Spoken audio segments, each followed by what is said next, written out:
about the biggest names and the biggest games in the industry, and we recently caught up with one of the biggest names in Hollywood, Elijah Wood, to talk about his role on Spyro Dawn of the Dragon and find out what it's like to be a Hollywood hardcore gamer. Tell us a little bit about your involvement with this project.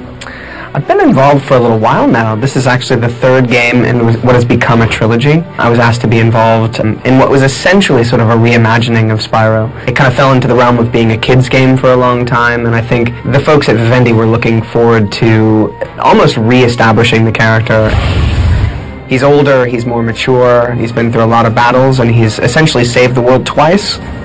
He comes to find out in this particular game, the villain that he thought he'd put to rest has risen again, and so his responsibility becomes greater, and his sense of destiny becomes greater. Hunter, give us a moment to gather our strength. Any particular genres of game kind of been your favorite over the years, or what?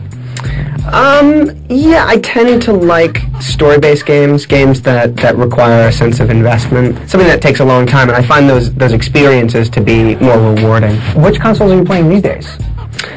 Gotta say my favorite's probably the 360. No, that's not because you helped introduce it to the world? It isn't, and it's funny because it totally changed. I was not a huge Xbox fan when I introduced it. I was excited about the console, I liked the Xbox, but I was much more of a PS2 fan. The games were great for it, the controller was amazing, it was just consistent quality. And then 360, I was excited about it, but I didn't have high hopes, primarily because of my relationship with Xbox prior to that.